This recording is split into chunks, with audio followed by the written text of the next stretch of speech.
আসসালামু আলাইকুম এভরিওয়ান। বহুরূপী ভালোবাসা গল্পের তৃতীয় পার্ট। তো চলো বেশি কথা না কইয়া গল্প শুরু করা যাক। হঠাৎ করে কিসের যেন একটা শব্দ আমার কানে ভেসে আসলো, আর তখনই আমি চোখ খুলে সামনে তাকিয়ে দেখি আমি নিচে পড়ে আছি, আর আমার থেকে কিছুটা দূরে বিষের বোতলটা পড়ে আছে। শরীর থেকে বিষের গন্ধ যেন যাচ্ছেই না, আবার এইদিকে শরীরের রক্ত শুকিয়ে কাঠ হয়ে গেছে। এখান থেকে উঠে যে বাসায় যাব এই শক্তিটাও নেই। আমাকে যেভাবেই হোক বাঁচতে হবে, আমি ছাড়া আমার বাবা মায়ের আর কেউ নেই। দেখতে দেখতে রাত হয়ে গেল, কিন্তু আমি যে নিচে পড়ে আছি আর উঠতেও পারছি না। কাউকে যে ফোন করে বলবো আমাকে এখান থেকে নিয়ে যেতে, সেটাও পারছি না, কারণ আমার ফোন আর মানিব্যাগ সহ ঋতু নিয়ে পালিয়েছে। হঠাৎ করে পাশে একটা লাঠি দেখতে পারলাম, কোনো মতে ওইটার কাছে এনে ধীরে ধীরে দাঁড়াতে লাগলাম। আগে মুরব্বীরা প্রশ্ন করতো, বলতো বাবা, মানুষের 3 পা কখন হয়? তখন বলতাম, মানুষের আবার 3 পা আছে নাকি? তখন তারা বলতো, যখন বুড়ো হয়ে যাবে তখন তোমার 3 পা হবে, এখন তুমি এটা বুঝবে না। তবে আজকে আমি সত্যি সত্যি বুঝতে পারছি মানুষের কোন সময় 3 পা হবে। লাঠির সাহায্যে বাসার বাইরে গেলাম, আর বাসার সামনে ছোট্ট একটা সুইমিং পুল দেখতে পারলাম। ধীরে ধীরে ওখানে নেমে গেলাম। শরীরটা আজকে অনেক ক্লান্ত হয়ে আছে। আগে মাথা ঠান্ডা করি, পরে চিন্তা করি কি করা যায়। কিছুক্ষণ পানিতে থাকার পর মনে হলো যেন শরীরে কিছুটা শক্তি ফিরে এসেছে। তবে ঋতু আমার সাথে আজকে যা করলো এর হিসাব আমি একদিন নিব। ওকে ছোট বলে আমি ছেড়ে দিয়েছিলাম, কিন্তু ও কিনা আমাকে মারতে এখানে নিয়ে এসেছিল। আর তানিয়ার কথা কি বলবো, ওকে তো আমি হাতে কলমে এমন শিক্ষা দিব যা ও জীবনেও বলতে পারবে না। পানি থেকে কোনো মতে উপরে উঠে গেলাম। আশেপাশে তাকিয়ে দেখার চেষ্টা করছি আমি এখন কোথায় আছি। আরে হ্যাঁ, একটু সামনে গেলেই তো আমি দুলাভাইয়ের দোকান পাবো। আমি লাঠির সাহায্যে ধীরে ধীরে হেঁটে সামনে যেতে লাগলাম, আর কিছুক্ষণের ভিতরে দোকানের সামনে চলে গেলাম। ভিতরে দেখি দুলাভাই বসে বসে কি জানি লিখছে। হঠাৎ করে দুলাভাই আমার দিকে তাকিয়ে দৌড়ে দোকান থেকে বের হয়ে আমাকে দোকানের ভিতরে নিয়ে গেল। আমি একটা চেয়ারে বসে সামনে থেকে কিছু নিয়ে খেতে লাগলাম।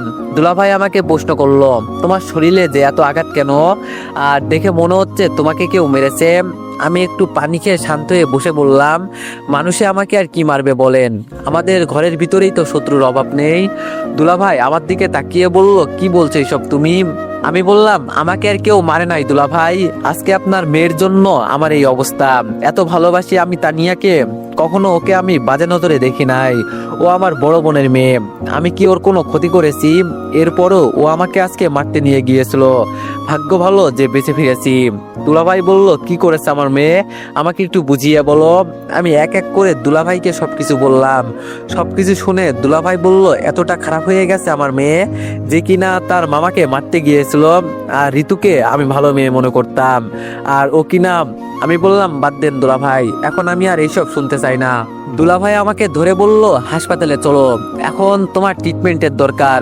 আমি বললাম, তার আর দরকার নেই দুলাভাই, আজকে রাতের ট্রেনে আমি আমার দেশের বাড়ি চলে যাব, আর কখনো হয়তো এখানে আসা হবে না। দুলাভাই মন খারাপ করে বলল, যা কিছু হয়েছে এর জন্য আমি তোমার কাছে মাপ চাইছি। আমি তোমাকে কথা দিচ্ছি, এর বিচার আমি নিজাতে করব। আমি বললাম, থাক দুলাভাই, আপনাকে আর কিছু করতে হবে না, শুধু তানিয়াকে একটু বুঝিয়ে বলবেন এইসব করা ভালো না। আর আপুকে বলবেন না আমি কোথায় আছি, আমি যে আজকে বাসায় চলে যাব, আপুকে কিছু বলবেন না। দুলাভাই বলল, দেখো রিফাত, আমি বলছি তো আমি এর বিচার নিজাতে করব, আমাকে কিছু সময় দাও, তোমার পাগলামো করতে হবে না। আমি দুলাভাইয়ের হাত ধরে বললাম, কয়েকদিন আগে তানিয়াকে আপু খুব মেরেছে, কিন্তু ও কিছু বোঝে নাই, উল্টা আমার উপর প্রতিশোধ নেওয়ার জন্য এসব করছে। আপনার হয়তো ভাই আছে, মেয়ে আছে, কিন্তু আমার বাবা মায়ের আমি ছাড়া কেউ নেই। আমার বাবার বয়স হয়ে যাচ্ছে, আমি মারা গেলে ওনার কি হবে? আজকে তো মৃত্যুর হাত থেকে বেঁচে আসছি, আপনার মেয়ে আর ঋতু তো ধরেই নিয়েছে আমি মারা গেছি। আমি কেমন মানুষের কাছে থাকি যেখানে আমার নিজের ভাগ্নি আমাকে মারতে চাই। থাক, আমি আর কিছু বলবো না, আপুকে আমার সম্পর্কে কিছু বলবেন না, কয়েকদিন গেলে পরে বলবেন আমি বাসায় চলে গেছি, আমি আর এই শহরে থাকতে চাই না। ভালো থাকবেন দুলাভাই আপনি, একটু পর এখান থেকে একটা ট্রেন যাবে, ওইটা দিয়ে চলে যাব। দুলাভাই আর কিছু না বলে চেয়ারে ধপ করে বসে পড়লো। কিছুক্ষণ চুপ থেকে দুলাভাই আমাকে বলল, আমি তোমাকে জোর করব না, তবে এই পিচ্চি মেয়েগুলো তোমার সাথে এমন কিছু করবে আমি ভাবতেও পারি নাই। আমি ওদের একটুও ছাড় দিব না। তানিয়া আমার মেয়ে, তো কি হয়েছে? আমি বললাম, থাক দুলা ভাই, ওকে কিছু করবেন না। তানিয়া এখনো হয়তো এত কিছু বোঝে না, তবে আমি শুধু এটুকুই জানতে চাইবো, আমি ওর কি এমন ক্ষতি করেছি যার জন্য আমাকে মারতে চাই? শুধু এই পর্যন্ত, আর কিচ্ছু না। দুলাভাই আমার হাতে একটা টাকার বান্ডিল দিয়ে বলল, এটা রাখো, যদি কোনোদিন দরকার হয় আমাদের মনে করবে, ঠিক আছে? আমি বললাম, আপনি অনেক ভালো মানুষ দুলাভাই, তবে আপনার কাছে আমার একটাই অনুরোধ, আমার আপুকে একটু নজরে রাখবেন, আপুকে কখনো কষ্ট দিবেন না। আমি আসি দুলাভাই, ভালো থাকবেন। দুলাভাইকে এই কথা বলে দোকান থেকে বের হয়ে গেলাম। এই শহরের মানুষগুলো খুব নিষ্ঠুর। ঋতুর হাত একটুও কাঁপে নাই আমাকে মারতে।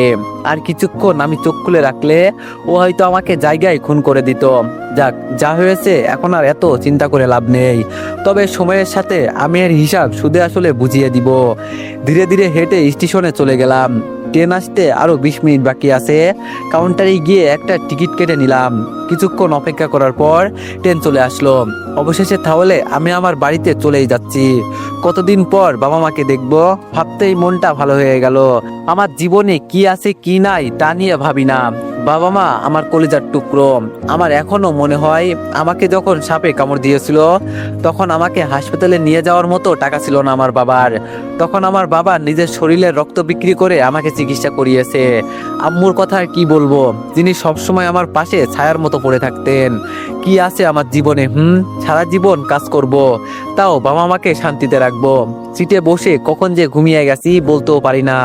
যখন ঘুম ভাঙলো তখন দেখি আর 2টা স্টেশন গেলেই আমি আমার গন্তব্যের জায়গায় পৌঁছে যাব। বসে বসে চিন্তা করছি, আচ্ছা, ছোটবেলায় যে আমি আমাদের পাশের বাসার একটা মেয়েকে পছন্দ করতাম, ও কি আজও বাড়িতে আছে নাকি চলে গেছে? তবে এই মেয়েটাকে শুধু ছোটবেলায় দেখছি, কিন্তু যখন ও বড় হয়েছে তখন ওর বাবা ওকে শহরে পাঠিয়ে দেয়। এরপর ওর সাথে আমার আর দেখা হয় নাই। তবে যদি ওকে একবার সামনে পাই, বলেই দিব যে আমি ওকে পছন্দ করতাম। আগের দিনগুলো কতই সুখের ছিল, আর বড় যত হচ্ছি ততই যেন দিন দিন টেনশন বেড়েই যাচ্ছে। আমি আমার স্টেশনে এসে নেমে গেলাম। না জানি বাসায় গেলে আম্মু আমাকে কি করে। শরীরে যে আঘাত আমার, আম্মু দেখলে তো বেহুশ হয়ে যাবে। অন্ধকারের মাঝে চাঁদের আলোয় হাঁটতে বেশ ভালোই লাগছে। দোকান থেকে হালকা করে কিছু কিনে একটা অটোতে উঠে গেলাম। তবে এখন আমি বাসায় যাব ঠিকই, কিন্তু কাউকে কিছু বলবো না। চুপচাপ আমি আমার রুমে গিয়ে ঘুমিয়ে পড়বো। আমার রুমে ছোট্ট একটা জানালা আছে। ছোটবেলায় যখন আমি রাত করে বাসায় আসতাম তখন আমার বাবা আমাকে খুব মারতো। এজন্য বুদ্ধি করে আমি আমার জানালার কাছে একটা ফুটো করছিলাম, যাতে আমি আমার জানালা খুলে ভিতরে প্রবেশ করতে পারি আর বাবাও কিছু বলতে না পারে। অটো থেকে নেমে বাসার সামনে চলে গেলাম। অনেকদিন পর আমি আমার গ্রামটাকে দেখলাম। মনটা যেন জুড়িয়ে গেল। চাঁদের আলোয় সবকিছু যেন জল জল করছে। আমি আমার রুমের কাছে গিয়ে জানালা খুলে ফেললাম। ধীরে ধীরে রুমে ঢুকে গেলাম। রুমের লাইটটা অন করতেই দেখি আমার রুমটা একদম পরিষ্কার পরিচ্ছন্ন করা। আমি বুঝেছি আমার ছোট বোন আমার রুমটা সবসময় পরিষ্কার করে রাখে। কাপড় চেঞ্জ করে রুমের লাইটটা বন্ধ করে ঘুমিয়ে গেলাম। সকালে দরজার কটকট আওয়াজে ঘুম ভাঙলো। বাইরে থেকে আম্মু বলছে, চোরের বাচ্চা চোর, তুই আমার ছেলের রুমে কি করিস? তাড়াতাড়ি রুমের দরজা খোল, নইলে তোর খবর আছে। আমি কথা দিচ্ছি, তুই পালিয়ে না গেলে দরজা খুলে দিস, তাহলে হয়তো বেঁচে যাবি, নইলে আমি তোরে গুলি করে মারবো। আম্মুর কথা শুনে হাসতে লাগলাম। আমি বিছানা থেকে উঠে দরজার কাছে চলে গেলাম। ধীরে ধীরে দরজা খুলে দিলাম। আর দরজা খুলতেই সবাই আমাকে দেখে অবাক হয়ে গেছে। আমি আম্মুকে জড়িয়ে ধরে বললাম, ভালো আছেন আম্মু আপনি? আম্মু আমাকে জড়িয়ে ধরে কি যে কান্না। হঠাৎ আম্মু আমাকে ছেড়ে বলল, তোর শরীরে এসব কিসের আঘাত? আমি বললাম, আরে বাদ দাও তো, এতদিন পর আসছি, কই একটু আদর করবে তা না। পাশ থেকে ভাই বলল, দেখ ভাইয়া, একদম কথা ঘোরানোর চেষ্টা করবি না। তোর শরীরে এইসব কিসের আঘাত তাই বল। আর কার এত সাহস যে আমার ভাইকে এভাবে মারে? আমি আম্মুকে সরিয়ে ভিতরে গিয়ে একটা চেয়ার টেনে বসে বললাম, এইসব শুনতে হবে না আম্মু, মনে করো এটা একটা অ্যাক্সিডেন্ট, এখন ভাত দাও, খিদে পেয়েছে। আম্মু আমার কাছে বসে আমার কপালে চুমু দিয়ে বলল, বাবা তোর কি হয়েছে তাই বল। তোর বাবা এসে দেখে যদি তোর এই অবস্থা হয়েছে তাহলে আমাকে বকা দিবে। আমি বললাম, আম্মু এইসব শুনলে তোমার মন খারাপ হবে। ভাই রুমে গিয়ে দেখ, তোর জন্য একটা গিফট এনেছি। ভাই আমার পাশে দাঁড়িয়ে বলল, গিফট পরে নিব, আগে বল তোর কি হয়েছে। আমি বুঝছি ওরা আমাকে এত সহজে ছাড়বে না, তো আর কি করব। আম্মুকে সত্যি কথাই বলে দিলাম। আম্মু সব শুনে শান্ত হয়ে বসে আছে, কিছু বলছে না। আর বলবে কিভাবে? তানিয়া তো আমার বোনের মেয়ে। আমি আম্মুকে বললাম বাদ দাও আম্মু, আমি চলে আসছি, আর যাব না ওদের বাসায়। বাবার সাথে কৃষি কাজ করব আর পাশাপাশি ছাত্র পড়াবো। আম্মু কিছু না বলে দাঁড়িয়ে বলল তুই বস, আমি খাবার নিয়ে আসছি। আমি আম্মুর হাত ধরে বললাম আপুর এমনি মন খারাপ, ওকে কল করে সাবধান কিছু বলবে না, যদি আমার কথা জিজ্ঞেস করে বলবে জানি না। আম্মু ভিতরে যাওয়ার পর মাহি বলল ভাইয়া আমি তানিয়াকে ছাড়বো না, তুই দেখিস ওকে কিভাবে আমি মারি, আমার ভাইয়াকে ও মেরেছে। আমি মাহির হাত ধরে আমার রুমে গিয়ে ওর হাতে নতুন কাপড় দিয়ে বললাম তোর পছন্দের কাপড়গুলো নিয়ে আসছি, এগুলো অনেক আগেই দুলাভাইয়ের দোকানে রেখেছিলাম, যদি বাড়িতে আসি তাহলে নিয়ে আসবো, আর আজকে তোর জন্য নিয়ে আসছি। মাহি আমাকে ধন্যবাদ দিয়ে বলল তুই খাবার খা, আমি এগুলো পরে আসি। আর তুই আসলি কখন এটাই তো জানি না। আমি বললাম রাতে এসেছিলাম, কিন্তু তোদের ডাকি নাই। মাহি বলল কেন ডাকলি না? আমি বললাম বাদ দে, যা তুই এগুলো পরে আয়। মাহি নাচতে নাচতে ওর রুমে চলে গেল। আম্মু খাবার নিয়ে আমার হাতে দিল, কিসের যেন একটা ওষুধ এনে আমার ক্ষত জায়গায় লাগিয়ে দিতে দিতে বলল আজকে যদি তোর কিছু হয়ে যেত তখন আমাদের কি হতো বল। আমি বললাম এজন্যই তো ওখান থেকে চলে আসছি। আর আম্মু দুলাভাই 1 লাখ টাকা দিয়েছে, হয়তো আমার ব্যাগে রাখা আছে, ওটা বাবার হাতে দিয়ে দিও। আম্মু বলল এত টাকা দিল কেন? আমি বললাম আমাকে দুলাভাই রাখতে চেয়েছিল, কিন্তু আমি একেবারে চলে আসছি, এজন্য এত টাকা দিয়েছে। আর বাবা কোথায়? আম্মু বলল কি জানি, এখন কোথায় না কোথাও গিয়েছে। খাবার শেষ করে বললাম আম্মু একটু বাইরে যাই। আম্মু বলল তো চাচের বাড়ি থেকে ঘুরে আই তাহলে। আমি বললাম ওখানে পরে যাব, আগে গ্রামের একটু হাওয়া খেয়ে আসি। মাহি বলল ভাইয়া আমাকে কেমন লাগছে? আমি মাহির দিকে তাকিয়ে বললাম কি ব্যাপার বোন, তোরে তো আজকে অনেক সুন্দর লাগছে। মাহি ধন্যবাদ বলে আমার পকেটে হাত দিয়ে বলল তোর ফোনটা কই ভাইয়া? আমি বললাম ওই মেয়ে নিয়ে গেছে। মাহি বলল তাহলে তুই আসলি কেন? তুইও ওই মেয়ের সাথে চলে যেতি, তোর লজ্জা করে না মেয়েদের হাতে মার খেতে? আম্মু মাহিকে ধমক দিয়ে বলল তুই চুপ করবি, ছেলেটা মাত্র এসেছে, আর তুই কি শুরু করলি বলতো? আমি মাহির দিকে তাকিয়ে বললাম চিন্তা করিস না বোন, তোর এই ভাই একদিন এমন কিছু করবে সবাই শুধু তাকিয়ে তাকিয়ে দেখবে। এখন চল সুমনের বাসায় যাই। সুমন আমার ক্লাসমেট, তবে ওর একটা হাত নেই। আমি যখন বাসায় আসি ও সব সময় আমার সাথেই থাকে, ওর একটা হাত না থাকলে কি হবে? ওর মন মানসিকতা অনেক ভালো। মায়ের সাথে বাসা থেকে বের হতেই পাশের বাসার এক ভাবি সামনে পড়লো। ভাবি আমাকে দেখে বলল কি রিফাত, দিন দিন দেখি শুধু সুন্দর হচ্ছ, কাহিনী কি? বিয়ে টিয়ে করেছো নাকি? আমি বললাম কি যে বলেন না ভাবি, আমি আর বিয়ে সে অনেক পরে, আর আমাদের মতো ছেলেদের জন্য তো আপনাদের মতো ভাবি আছে নাকি? ভাবি মুখ বাঁকিয়ে বলল আহারে অবুঝ ছেলে। আমি হাসি দিয়ে বললাম আচ্ছা ভাবি তাহলে সামনে যাই, পরে কথা হবে। ভাবির সাথে কথা শেষ করে সামনে হাঁটতে লাগলাম। ভাই আমাকে প্রশ্ন করলো ভাইয়া তোর ভাবিকে পছন্দ হয়? আমি মাহির দিকে তাকিয়ে বললাম তোর মাথা আমি ফাটাবো, শুধু উল্টাপাল্টা কথা বলিস। মাহি বলল ভাইয়া ওই দেখ তোর প্রতিবন্ধী বন্ধু সুমন কোনো মেয়ের সাথে বসে বসে কথা বলছে। আমি বললাম আচ্ছা চল গিয়ে দেখি মেয়েটা কে। হেঁটে হেঁটে সুমনের কাছে চলে গেলাম। সুমন আর মেয়েটা পাশাপাশি বসে আছে। আমরা যে এখানে আসছি ওদের কোনো খেয়ালই নাই। আমি পেছন থেকে বললাম কিরে শালা, তুই বসে বসে কি প্রেম করিস নাকি? সুমন আমাকে দেখে দাঁড়িয়ে এক হাত দিয়ে জড়িয়ে ধরে বলল আরে রিফাত তুই, কতদিন পরে তোরে দেখছি, তোরে দেখে খুব ভালো লাগছে। সুমনকে ছেড়ে মেয়েটার দিকে তাকিয়ে বললাম কিরে এটা আমাদের পাশের গ্রামের আজিম কাকার মেয়ে না? সুমন হাসি দিয়ে বলল আর তোর ভাবি হয়। আমি বললাম বাবা তোর বিয়ে ঠিক হয়ে আছে আর তুই আমাকে কিছুই বলিসনি? সুমন বলল আমি তোরে আমার বিয়ের কথা বলছি না, কারণ তোর যে বিয়ে ঠিক হয়ে আছে এটা তো আমাকে তুইও বললি না। আমি অবাক হয়ে বললাম আমার বিয়ে ঠিক হয়ে আছে মানে তুই কি বলতে চাস? সুমন বলল কেন, তোর চাচাতো বোনের সাথে তোর বাবা সেই দিন না তোর বিয়ে ঠিক করলো? আমি মাহির দিকে তাকিয়ে বললাম কিরে মাহি, সুমন কি ঠিক কথা বলছে? মাহি মাথা নিচু করে বলল আম্মু তোর এই বিষয়ে কিছু বলতে না করেছে, রাগে আমার শরীর ফেটে যাচ্ছে। আমাকে না বলে আমার বিয়ে ঠিক করেছে। আমার চাচাতো বোনের স্বভাব চরিত্র ভালো না, এই মেয়েকে তো আমি জীবনেও বিয়ে করব না, দরকার হলে সারা জীবন কোনো বিয়েই করব না, তাও এই মেয়েকে বিয়ে করা যাবে না। আমি সুমনকে বললাম আমার বিয়ে আর আমি জানি না, তোরে কি বলবো বল। আচ্ছা এইসব বিষয়ে পরে কথা বলি, তোর বিয়ে কত দূর গেল এটা তো বললি না। সুমন মেয়েটার হাত ধরে বলল বিয়ের সব কাজ শেষ, এখন শুধু তুলে আনবো।